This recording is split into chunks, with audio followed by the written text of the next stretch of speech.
मैं हूँ विवेक, आपका कथावाचक, और ये है बाकी हानमा, दुनिया के सबसे बलवान पिता और पुत्र का अध्याय 41।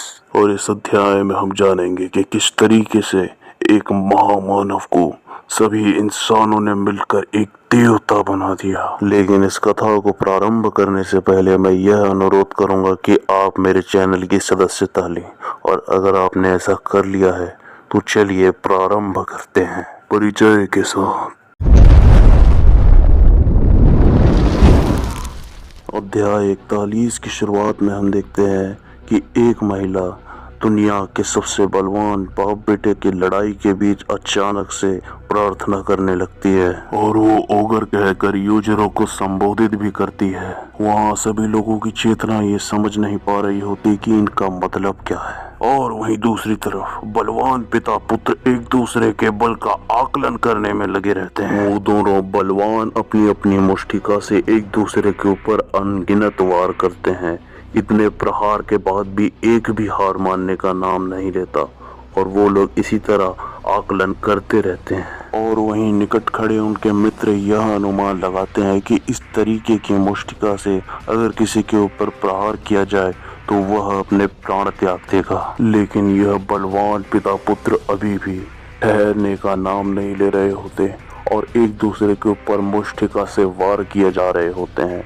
उसी बीच हमें देखने को मिलता है एक भूला बिसरा स्मरण। दृश्य परिवर्तन के पश्चात हम देखते हैं उन दुर्बल मानवों को जिनका कोई सहारा नहीं था। वह दरिद्रता में जीते, उनके शरीर में बल नहीं था और ना ही पात्र में भोजन, जिस कारणवश वह अपना रक्षण करने में असमर्थ थे। जहाँ एक दुर्बल मानव की मदद करनी चाहिए, उसकी सहायता करनी चाहिए, वहाँ पर कुछ मानव उनकी भूमि लूटने में लगे हुए थे। वह एक विराट सेना थी, एक शक्तिशाली देश से आई हुई।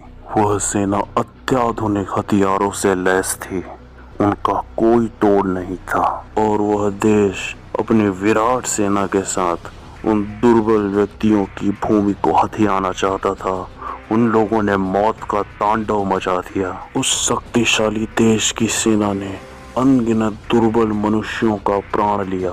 वह दुर्बल मनुष्य हमेशा ईश्वर से प्रार्थना करते कि कोई आए जो कि उनका साथ दे और उनका बदला ले। और एक दिन उनकी प्रार्थना काम आई, और एक ऐसा मनुष्य उनके सामने आया जो कि सब बदलने की शक्ति रखता था। वह मनुष्य इतना शक्तिशाली था कि उसे लोहे की दीवारें तक ना रोक सकी, विराट सेना भी नहीं रोक सकी। उस शक्तिशाली देश ने उसे एक आम मानव सोचने की गलती कर दी, लेकिन ऐसा नहीं था।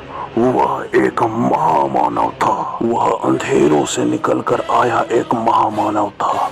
पूरी जनता, पूरी की पूरी प्रजा उसे मानने लगी, लेकिन अभी भी किसी में भी इतनी शक्ति नहीं थी कि वह विराट सेना का सामना करे।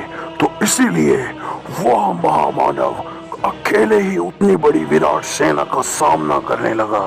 वो महामानव इस तरीके से सामने वाले पर प्रहार करता कि देखने वाले की सच में रूह कांप जाए। उसके वार से आदमी के अंग टूट जाया करते थे।